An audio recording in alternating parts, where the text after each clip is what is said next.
Okay, good morning everyone. So this would be the fourth topic that we're going to discuss this mid-year semester.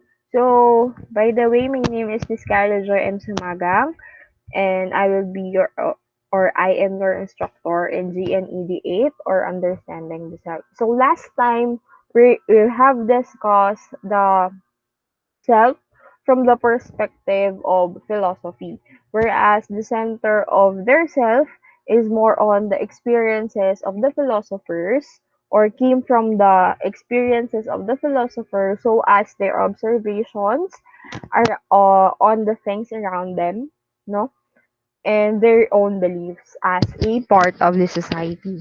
And also, last time, we've already discussed the perspective of the self from the perspective of sociology.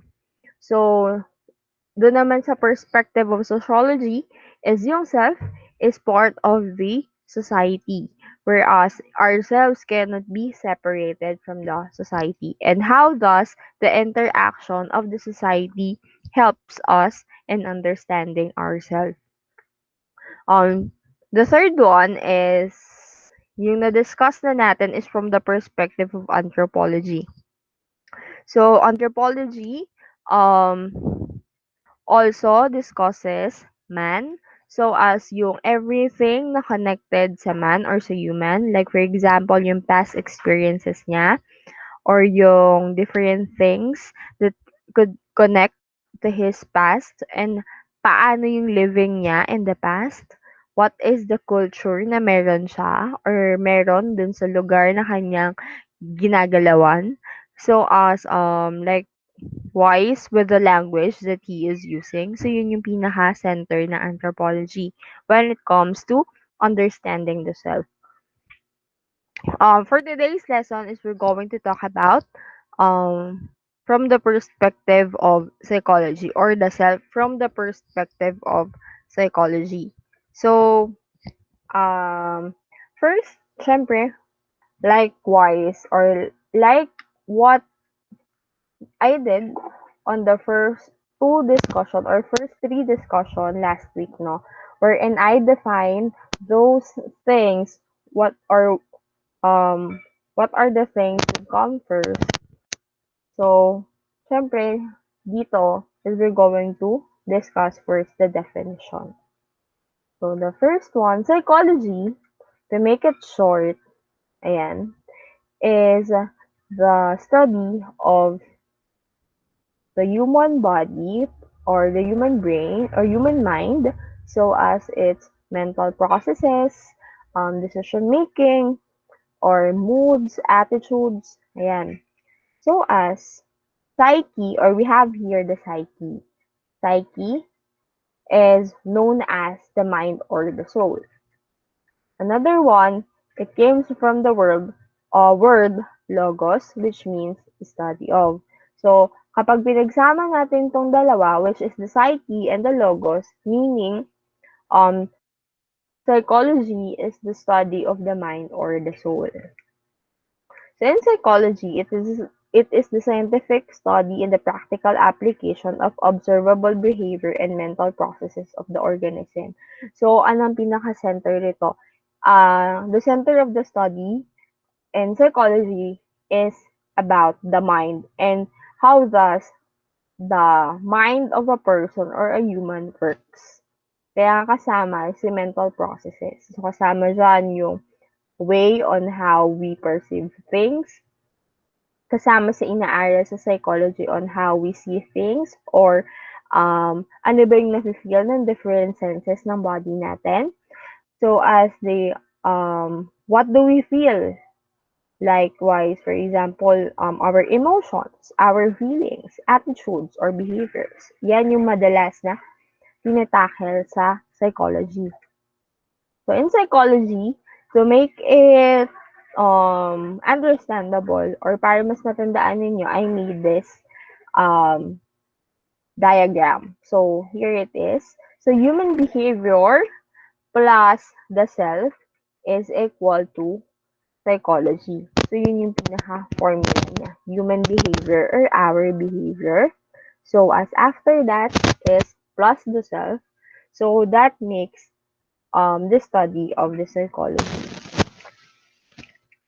So next one, first that we're going to talk about, or first proponent that we're going to talk about for today's lesson is William James.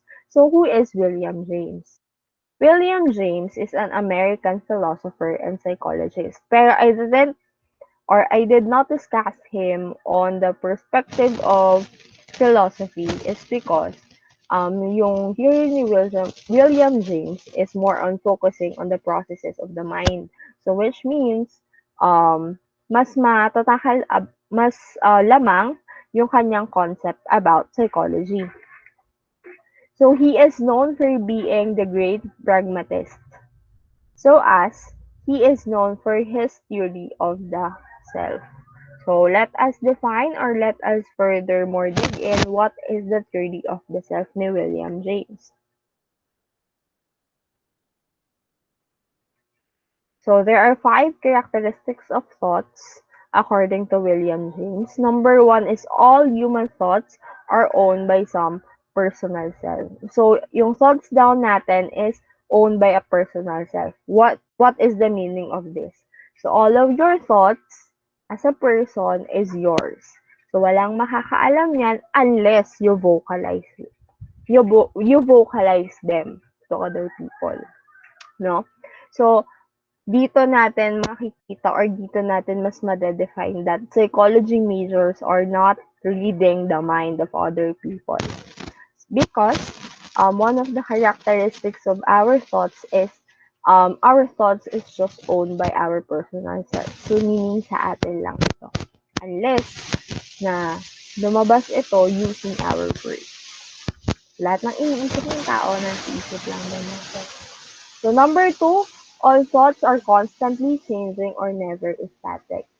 Meaning to say, eto na yung pinaka um, definition or ito yung pinaka pwedeng maging explanation kung bakit ang mga isip or kung bakit ang kaisipan ng mga babae is pabago-bago. Kasi, one of the 5 characteristics of our thought is that our thoughts, hindi lang literally sa babae, but kasama rin sa mga lalaki, is constantly changing. So, yung thoughts natin can change over time, can change within a minute, can change within an hour, no? Can change within the whole week or within the day. So, never siyang kung ano yung iniisip mo from morning is still your thought until the afternoon or is still your thought until the evening. So number 3, no, there is a continuity of thoughts as its focus shifts from one object to another. Meaning to say, our thoughts can be connected with each other. So pwedeng maging connect or magkaka-connecta yung ating thoughts. So likewise, for example, is isang isang example nito is yung our ideas. 'Di ba yung ideas natin is meron siyang continuity? Meaning to say, hindi natatapos yung isang idea yung ating ideas. Like, sa isang drawing, 'di ba?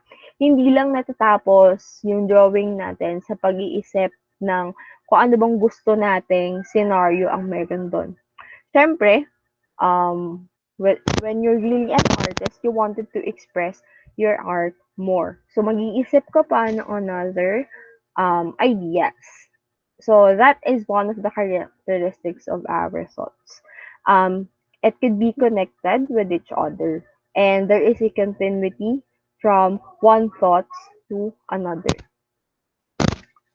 So, next one, thoughts deal with the objects that are different from and independent of consciousness itself. So, yung thoughts natin pwede siyang maging unconscious, pwede din siyang maging conscious. Likewise, for example, as you can see here on our screen. So, makita niyo yung aking picture, no? Yung thoughts natin can be positive thoughts sometimes. It could be maybe, or our thoughts can also be negative sometimes. So, pwede din na yung thoughts natin is hindi sila magka-connect dun sa ating thought din kanina, no? Since they are independent of consciousness. So as yung ating mga thoughts can be conscious or unconscious, meaning to say, our conscious can be, alam natin na yun yung iniisip natin or hindi. Next one, number 5, consciousness can focus on particular objects and not share. So, kasulad ng ating thoughts or likewise with the thoughts that we have, since ang thoughts natin is within us lang or sa atin lang, so as our consciousness or yung kamalayan natin or yung kaalaman natin. Because our consciousness can shift from one object to another, so as our thoughts. And yung consciousness natin or yung pagiging aware natin sa isang bagay is pwede siyang maging selective, lalo na sa thoughts natin.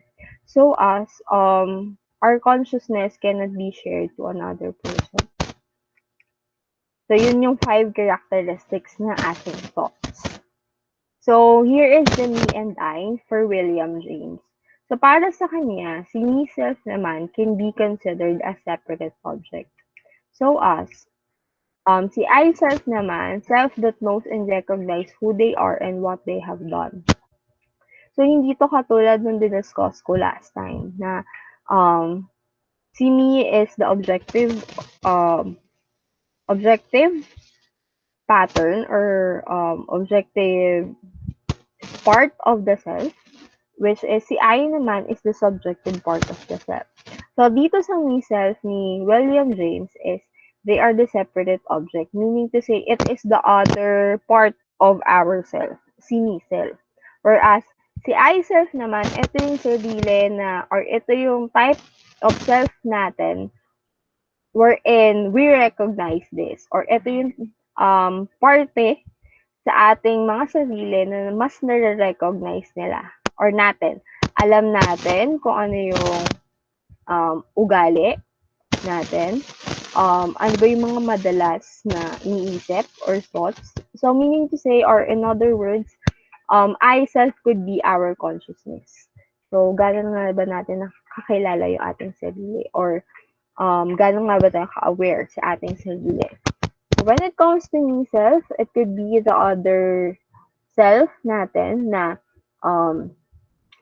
nakikilala lang natin or nailalabas lang natin when it comes to our friends or sa families.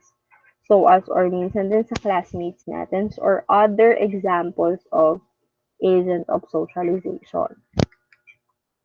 So always remember, I self is the pure ego or what do we call mind or soul for William James. So, next one is material self. So, si material self naman, it consists of things or objects that belong to a person or entities that a person belongs to. So, for me, I have here, ayun. Can you see this? Wait lang. Check ko lang sa, ayan. Can you see this? So, this is, for me, this is my material self. Ito ay crochet hook, 5 millimeters. And meron din ako dito yarns. Ayan. Ito ay mga yarns. So, when I have here a yarn, ayan, and a hook, no?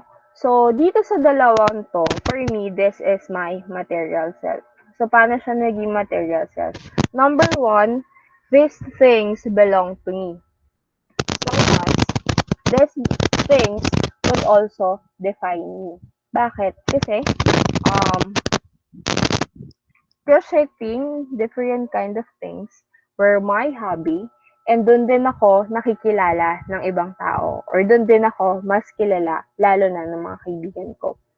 So, material self can be some of the things na mas makikilala tayo ng ibang tao.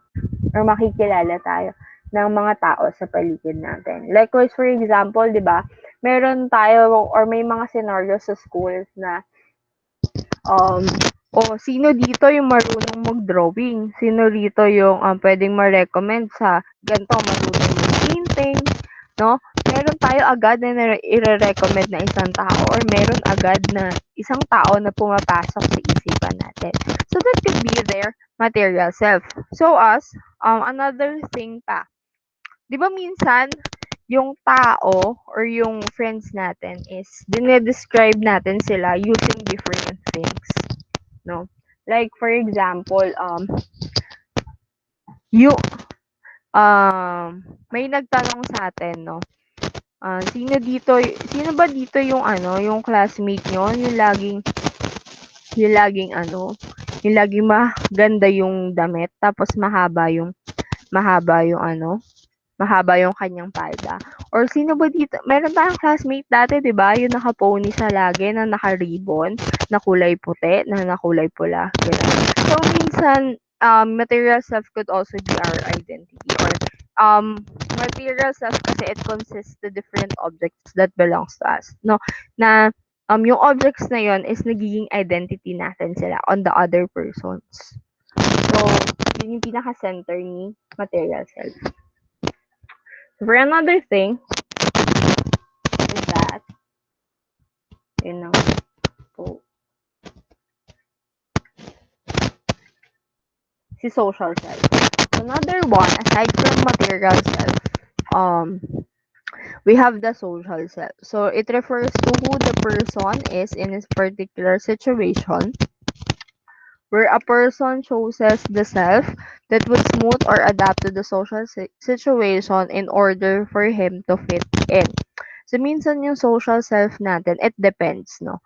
It depends kung sino yung nakakasama natin. Likewise, pinaka-best example dito is, iba yung uga, is tayo, or kung sino ba tayo when we are with our friends.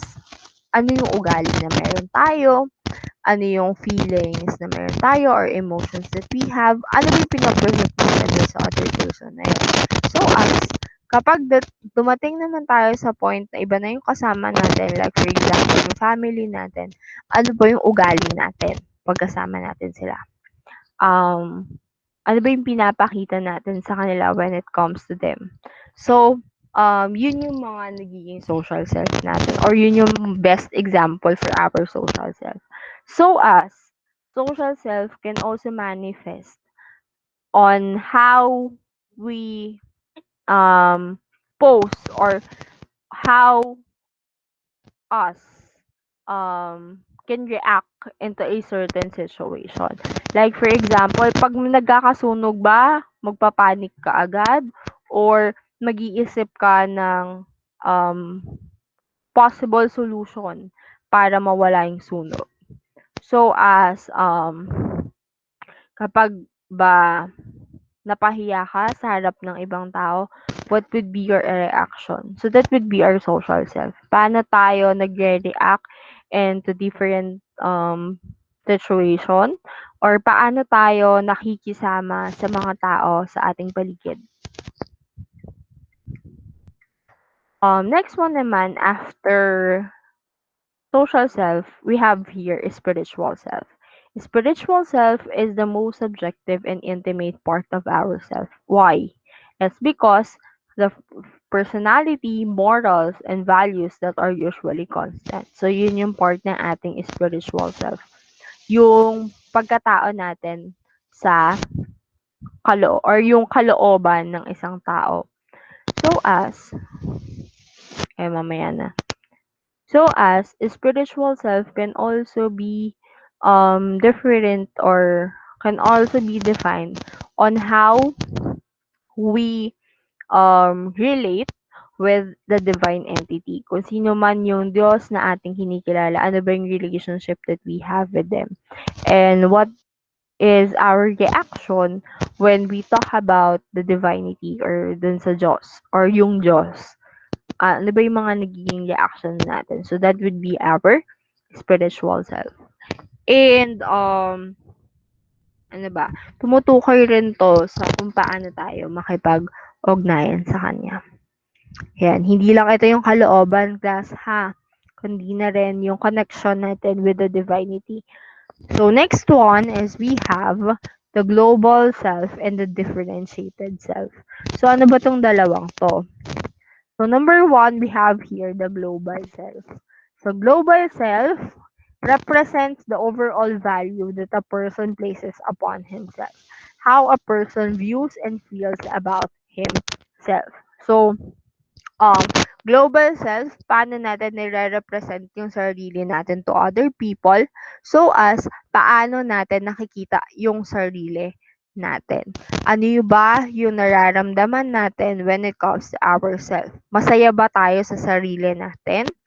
Um, malungkot ba tayo or hindi ba tayo kontento? Ano pa ba? Are we harsh to ourselves? Naiinis ba tayo sa sarili natin? Or we rejoice kasi eto tayo? Or hindi ba tayo kontento? That things or kung ano man yung maging sagot nyo dun sa mga questions ko na yun, that would be your global self. Or that could be an idea about your global self. So as global self is the product of all experiences that he had in the society, which accounts for the kind of the person he presently is. So global self also talks about what are the different experiences that we have. So, ano yung result ng experiences na yon?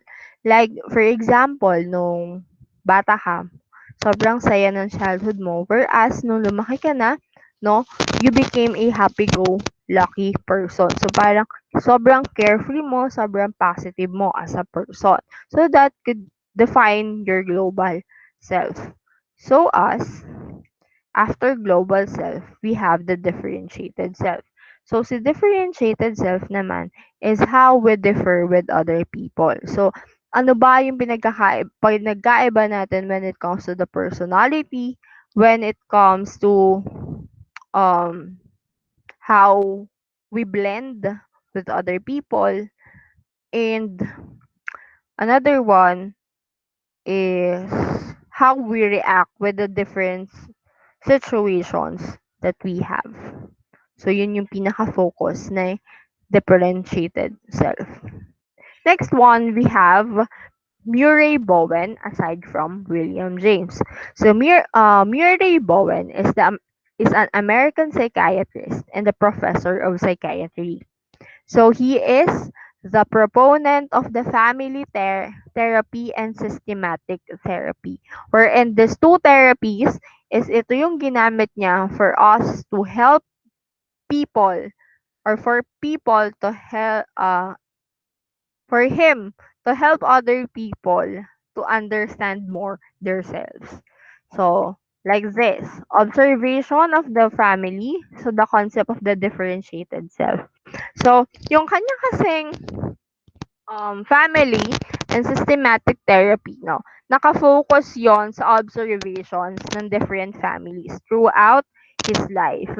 So, one of his respondents for this, tawag dito, for this experiment is his own family.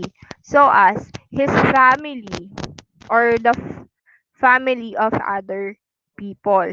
So, ang pinaka-center nito kasi is the family. So, how people react to the families or how we create the so-called differentiated self, no? So, paano nga ba nabubuo si differentiated self? So, in this theory, so sabi dito, there are two forces affecting a person together. So, as he observes the different families, no, kasama yung family niya and the family of the other person that he knows or he knew, na may nadiscover siyang two acting forces sa isang tao. Number one is togetherness. And number two is individuality. So, dito sa dalawang to, meron nakalagay dito na balance should be maintained. So, dito sa dalawang to, kailangan daw ma-maintain yung balance. So, kailangan you as a person, you have this togetherness. And number two, you have individuality. No? Um, when we say togetherness, you know how to blend with your family and with other people. So as kaya mo rin um, i-differentiate yung sarili mo sa kanila. Or I mean, kaya mong ma-distinguish what are your own ideals as a person or own skills as a person na sa tingin mo is wala sa kanila. Literally, yung individuality is how can you differentiate yourself to your family or to other people. So, bakit na kailangan ng balance should be maintained dito sa dalawang to? Kasi, if there is too much togetherness, no, it creates a friction. Whereas, friction and conflict and prevents the development of a person's sense of self. So, pag sobra-sobra yung togetherness natin to our family or to other people, no, um, mapipigilan nun yung pag-develop natin sa sarili natin. So us, mapipigilan din nun kung paano tayo matututo na dumiskarte.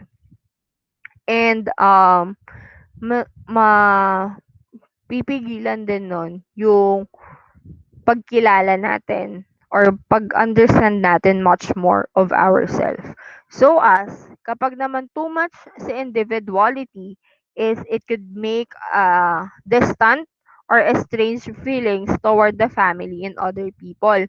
So parang i-distance na natin or ang mangyayari is baka mamaya i-distant na lang natin yung sarili natin to our family and to other people. Pag too much naman sa individuality. And pwede din na magkaroon tayo ng pride or mag-develop yung isang tao ng pride. It's because he really loves or he or she is really into individualism.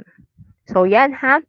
So tatandaan nyo na there should be a balance together or there should be a balance maintained together with the togetherness and the individuality. Kapag sumobra si togetherness is it create a friction and conflict among yourself and it prevents you or us from developing our sense of self. For us, if there is too much individuality, it would create a distant and estranged feelings for our family members, so as to other people. So, yan. Ito pala, meron. Okay. So, yan. Togetherness, it creates a friction, conflicts, and prevents the development of a person. Next one, differentiated self, it is the ability to separate to others. Yan yung sinabi ko kanina. So as, differentiated self, ano yung benefits natin when we know how to differentiate ourselves to other people? So number one, to develop and sustain our unique identity. So, alam natin kung ano yung weakness natin as a person, strength natin as a person. So we know that we are unique. So make his own choices. So differentiated self help us to make our own choices without bothering other people. Likewise, for example, kaya mong mamili ng mag-isa ng damit, no? Or ng books that you want, papel, ayan. Kapag torn ka, lagi kang sa sarili mo lang na nagre-rely. So as it accept the responsibilities of the behavior. So kung ano man yung maging consequences ng ating action, no? We know how to accept it on our own. So another one, benefit or another advantage of differentiated self is we stay emotionally connected with our family and friends. So yan. Next one, we have here Carl Rogers. Si Carl Rogers, he is the proponent of the person-centered theory, whereas he is a American psychologist. So, ito yung pinaka theory niya. We have here the self-concept. So, si self-concept is how a person thinks about or perceive himself. So, kasama sa self-concept natin is yung past self natin. So, sino ba tayo before 5 years ago? Ano ba yung mga pinagkakaabalahan mo? Ano yung ugali na meron ka, behaviors and feelings that you have? So, as yung present self mo naman. So, you're going to compare it with your past self. Ito bang mga bagay na to is ginagawa ko pa ba to? Itong klase ng ugali na to, nasa akin pa rin ba? Meron pa rin ba ako nito? Um, Another thing is, itong mga bagay na to, ginagawa ko pa rin ba? So as our future possible self. So, sometimes kasi people imagine who they want to become. So, gusto ko 5 years from now, ganito yung ugali ko. Or, eto yung ugali ko na tatanggalin ko next year. Ganyan. So, kasama yon sa ating self-concept.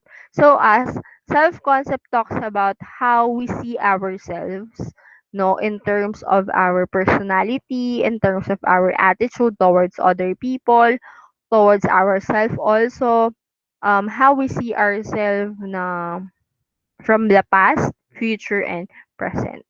So, self-concept is also aspect of one's being and experiences that an individual is consciously aware. So, kasama dito din yung ating experiences.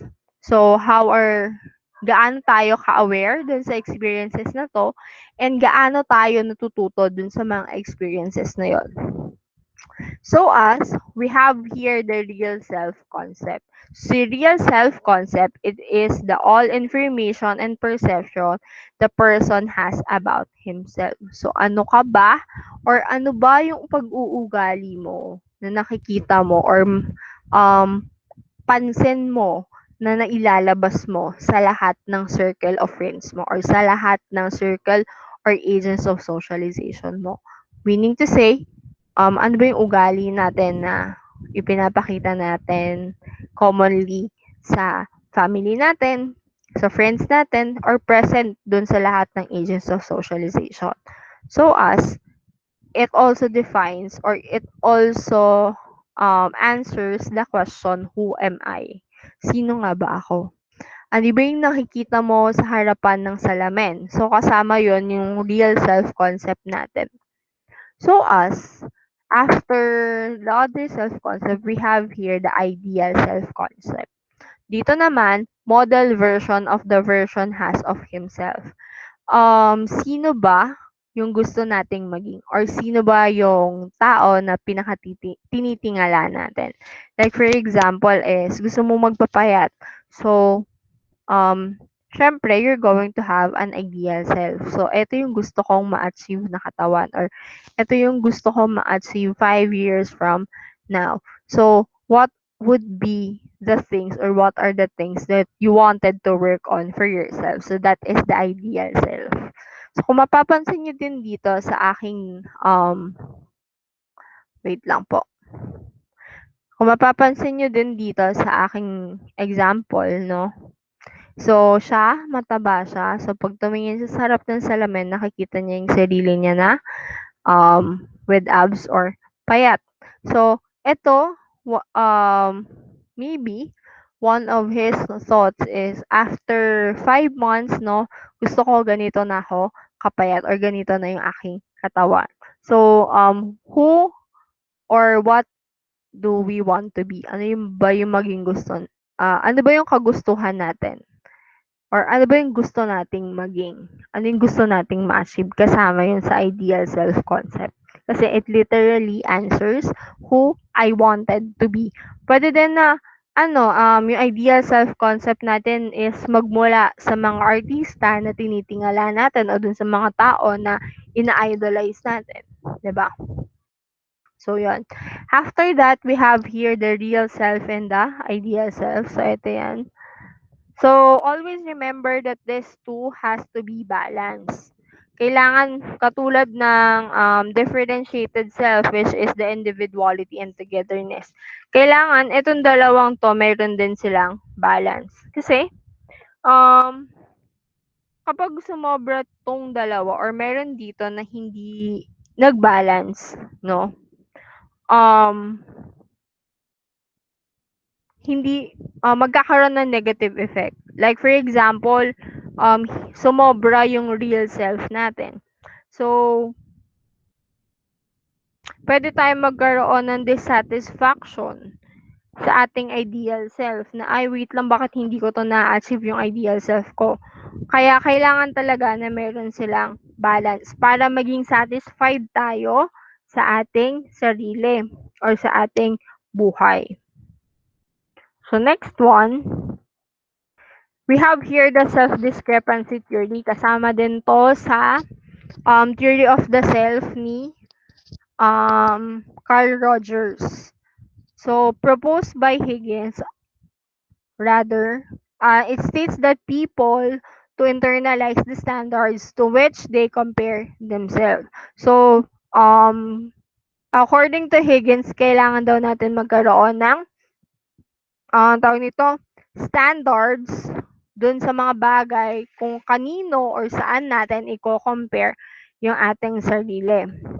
So, for the self-discrepancy theory, we have this self-guide. So, yung mga self-guides na yun, it provides us the directions on how are we going to present ourselves with other people, so as with ourselves when we look at the mirror. So, ayan. Sobra na naman. Okay, those self-guides um, can be something or could help us or could break us. Kasi, when the self found to be deviating or diverting from these guidelines, the result is self-discrepancy. So, self-discrepancy may cause emotional discomfort to the individual and can be manifested as guilt or worse as indifference. So, yun, may negative effect din siya. So, kailangan balance lang din. So we have here naman the multiple and unified selves. So when we say multiple selves theory, it suggests that they exist in the individual different aspects of the self. So yan. So hindi ito, it's not defining um other things ha, no. It suggests lang na our self is made up of different parts. So, meaning to say, hindi sa lahat ng oras, ito yung ugali or ito yung behavior na meron ka. Like, for example, masungit ka sa umaga. Hindi naman buong pagkatao mo masungit ka. Diba? Pwede na maging masayahan ka on the other parts or in the other agents of the socialization. Likewise, for example, is hindi ka naman bugnutin or hindi ka naman masungit pagkaharap mo yung family mo. Diba? So, dyan pagkaharap mo lang talaga yung friends mo. Ganun. So, ayan, sabi ko nga, self is a whole that is made up of different parts. So, these parts of the self may manifest when a situation calls for it. So, yun yung mga nagiging ugali natin. Like, for example, di ba, may mga tao na nag-iiba sila kapag sobrang galit na sila. Iba yung nagiging aura nila or nag-iiba yung mismong minsan is facial expressions nila usually. So, yan.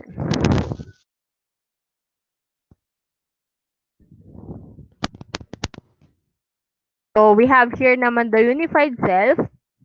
So, sa unified self, it makes sense of the sometimes confusing and conflicting aspects of themselves and integrate them into single. So, meaning to say, we are aware with ourselves, no? So, as um, we really know ourselves we are conscious, we are aware of the different agencies around us. So as we are able to become a well-adjusted person, so we know how to handle, or we know how we're going to handle success and failures, and how are we going to understand our success and failure as a person.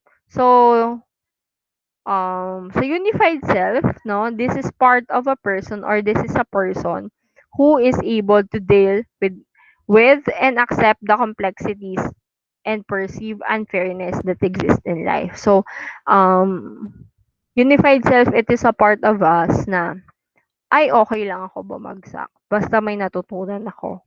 Ay okay lang na mababa yung grade ko, may natutunan naman ako, no? Um we adopt, or it is part of ourselves na we adopt in the different kind of situations that we have. Dito din lumalabas, or through unified self, dito lumalabas yung resiliency ng isang tao.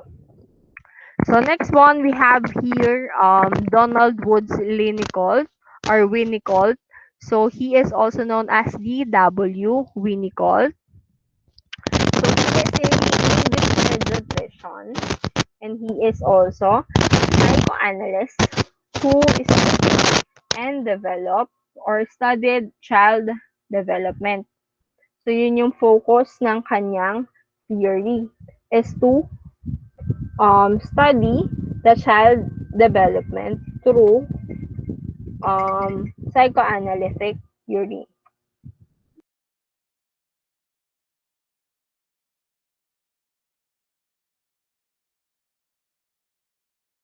or through using psychoanalysis. So ang focus, yun yung focus niya.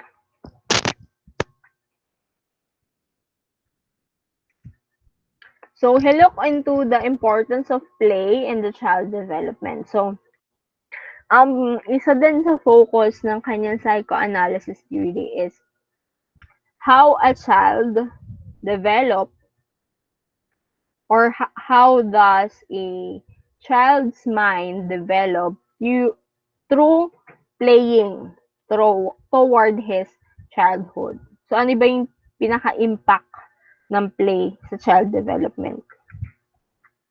So here is the true self, no? He characterized it by a high level or awareness in a person who he is and what he is capable of, and is not afraid to let others know his weakness. So kasi, um, for him, the true self in the individuals is seen as creative, is spontaneous, and experiencing each day of our lives. So, through our true self, or through the true self of a person, according to D.W. Winnicott, it helps us to experience each day of our lives. So appreciating that we are all alive, na we are all real, and how are we going to integrate and connect with our existence? O paano tayo makikipag-connect sa ating sarili, and so as to other people. So, yan. Kaya siya sinabi, characterized as a high level of or awareness of a person. So as it, true self, ayan, hindi ko pala nilagay. So as true self in the individual who recognizes our strengths or his strengths and accept his limitations. So through using, or through our true self, no, it also helps us to recognize what is our strengths and how does our strengths limits us, or hanggang saan yung limitasyon ng ating strengths. We always enjoy winning and success through our true self, and we learn from our mistakes and failure. So, people who understand or know their true self is, um, they never afraid to try all over again, even if nag-failed sila ng 10 times. So, next one naman, if there is a true self, syempre, there is a false self. So, false self may be manifested as a form of defense, so as it is the mask that hides the true person for the fear of pain or rejection and failure. And it usually surfaces when the person is forced to comply with the existing social norms and standards. So, yung false selves kasi class, no? Sabi dito, it masks that hides the true person for. So, meaning to say, pwede na maging best example nito is yung ngiti, no? It could be kasi sometimes yung ngiti or tawa ng isang tao can manifest as a form of defense. Kasi 'di ba, there are some people or there are some persons na tawa lang sila or mahilig masayahin sila. But deep inside, um, when you dig in further with their lives, no, makikita mo or malalaman mo na meron pala silang pinagdadaanan na mas mabigat or mabigat sa buhay, 'di ba? So that could be an example of their false self, no? Yung laughter or yung smile na yon, it could mask or hide their true pain or their fear of rejection, so as their fear or their other fears. Ayan. So that's why that could also an example of our false self. And another one, no, another example for false self, pwede din to, yung mga tao na masungit sila sa umpisa. But kapag mas nakilala mo na sila is hindi naman pala talaga sila masungit. Mabait naman pala talaga sila. So that could also manifest or be an example of false self. So next one we have here after false self is, and he is Albert Bandura. Ayan. He is the proponent for the social cognitive theory, and he is also the proponent for the triadic reciprocal causation paradigm. So, eto, yung tatlong yon. Ito yung tinatawag na triadic reciprocal causation paradigm. So, this tree, he explains that human beings are affected by the interaction among the environmental events, behaviors, and personal factors. So, yung concept of the self daw natin is naaapektuhan ng different behavioral factors, environmental events, so as the different personal factors. So, ganyan lang kasimple. So, yung self natin, it could interchangeably, one of the first can be affected by the personal factors, the behavioral factors, and so as the different environmental event. So in this theory kasi, the principle involved the human learning. So we can learn through the personal factors, like for example is we know how or we are fond of learning through reading the books, 'di ba? Pwede din na we are fond of learning through watching videos. So as for the environmental is mas natututo tayo when we experience the different things. So yun yung pinaka konsepto ng periodic reciprocal causation. So kasi para kay Albert Bandura, human learning is learning through observation. So kasi for us, a large portion of human behavior resulted from modeling in which person behavior of the model is consciously acquired for the mind of the person. So, we learn in our own ways according to Bandura. And in this process, or this process, which is called as the triadic reciprocal causation, help us to achieve our goals. So as dito din mas na-describe ni Albert Bandura na we are all plastic and flexible. So, meaning to say, we can cope with our different environments. So, kayang-kaya nating mag-adjust into the different types of human learning. So, as and there are two important forces of the environment according to Albert Bandura. So number one, we have here the chance encounters, so which is known as the unintended meetings of a persons unfamiliar to each other. So for him, no, naniniwala siya sa chance encounter wherein we meet people by chance. Like for example is sa mga yung mga taong nakakasalubong natin sa mga malls, no? That could also, that could be an example of chance encounter.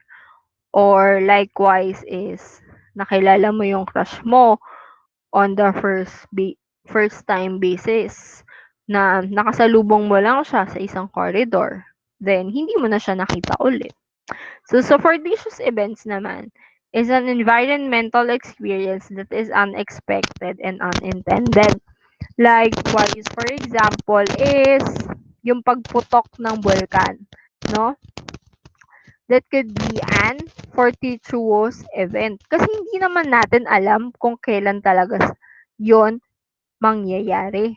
Hindi natin mape-predict kung gaano kalalim or gaano kalaki yung pwedeng maging impact nun not just on our environment but for the people na makakaranas ng pagsabog ng vulkan. So, yun yung mga fortuitous events. So, on the social cognitive theory naman, ito yung nga yung sinasabi ko kanina, learning through observation. So, kaya kasama doon yung triadic reciprocal causation paradigm. So, si vicarious learning is learning by doing. So, we have also here observational learning wherein people learn through observation. So, wait lang, check ko kung tama ako ng decision or tama ako ng pagkakasabi sa vicarious.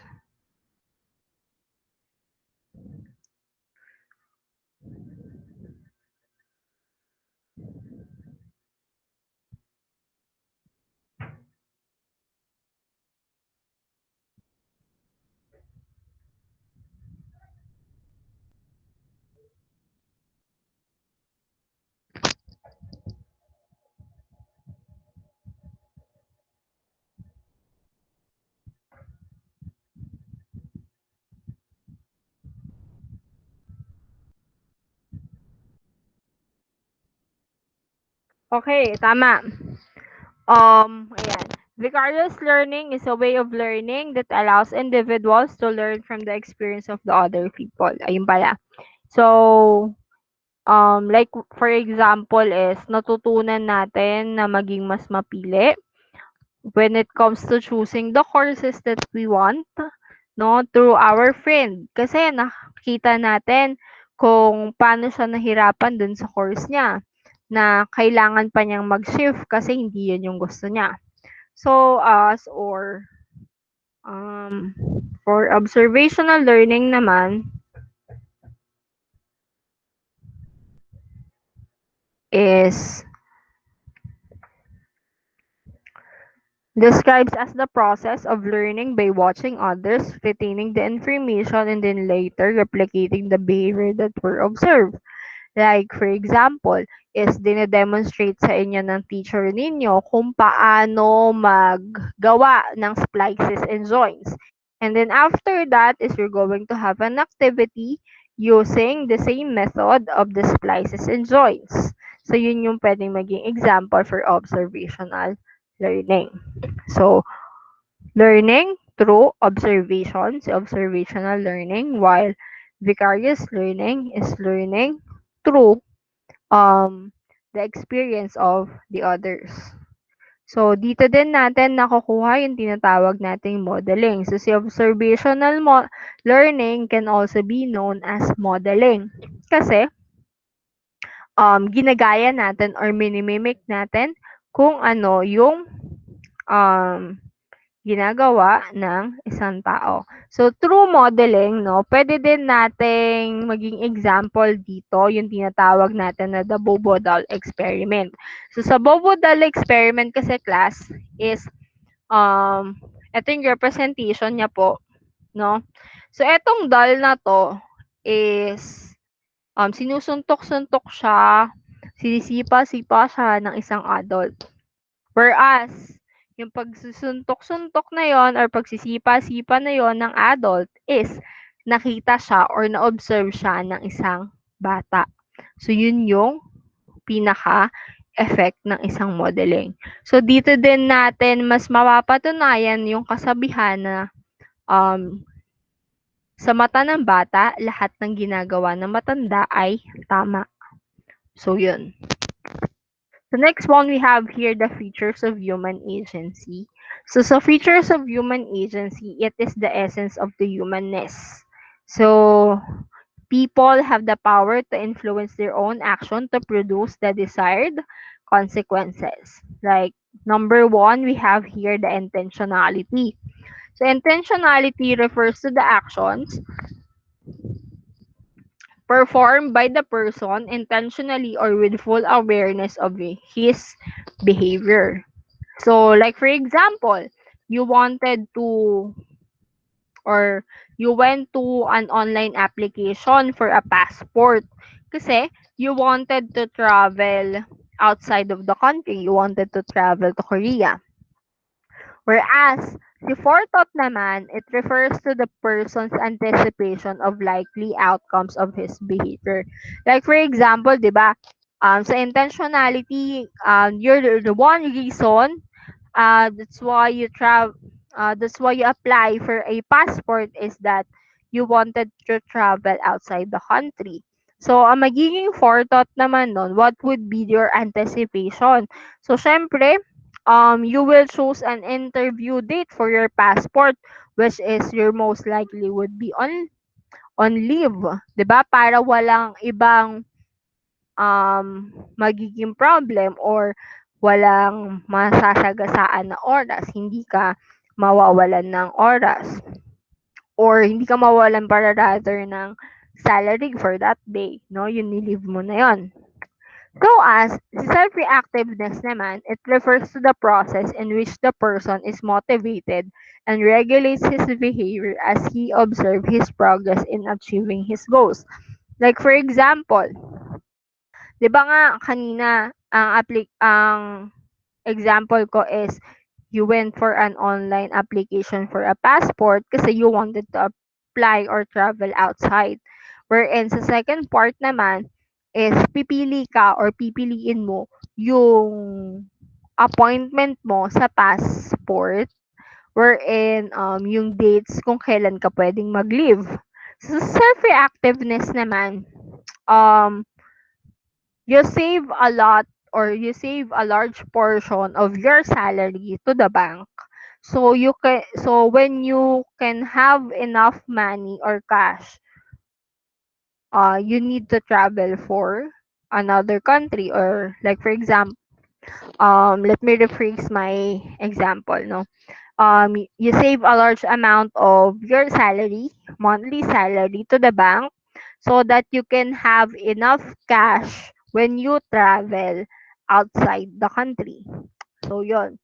So, andun yung self-reactiveness. Next one naman is the self-reflectiveness. So, connect natin siya ulit dun sa ating example kanina. So, it refers to the person looking inward and evaluating his motivations, values, life goals, and other people's effect on him. Na you believe that you will enjoy and you will experience life still still when you are capable and able. So, for you, no, traveling is one of your joy in life. So, syempre, you are still able and you are still capable of traveling outside the country. So, you believe that you must enjoy that opportunity. So, yun yung example for self-reflectiveness. How we evaluate our motivation in life. So, si self-reflectiveness din class, I forgot to mention that it is known as self-efficacy in which we believe that we are capable of that behavior or that behavior would produce the desired positive result. So, ang pinaka-positive result nung iyong belief would be you can travel into another country. Next one naman is one of the part of psychology is about self-regulation. So, the self-regulation is a person engages in preparing ourselves. So, in self-regulation daw, we prepare ourselves so as we take action, so as we reflect, and then yung reflection natin is one way so we could maintain our action. So as yung reflection din natin would help us to revise and syempre we need to prepare again. No? The person who engages in self-regulation behavior or self-regulated behavior is when he actively attempts to minimize the discrepancies between what he has already accomplished and what he still wants to achieve. So, self-regulation allows the person to set goals that are better and higher than the former, challenging his capabilities in making him wiser and self-actualized individual. So, through self-regulation, um, we achieve self-actualization. And yung different types of actions that we have is nagkakaroon ng isa pang opportunity para mas ma-improve pa natin. Like for example is your you see yourself as not artistic enough para makagawa ng isang magandang artwork or portrait. So what are you going to do? Siyempre, you have to set your goals. So nandun siya sa part ng preparing. So, syempre, setting your goals. And next one, taking action, it is where you challenge your capabilities. So, after challenging your capabilities or testing your capability, next one, it's time to reflect. Did I do better than the past? So, after that, reflecting could make us wiser or could make us um, not better.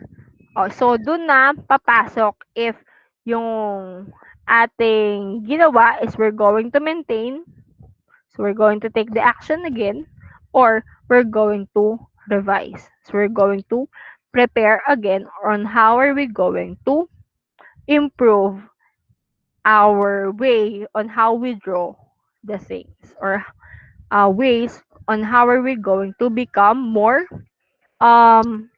artistic. So, ayun yung pinaka-parte ni self-regulation.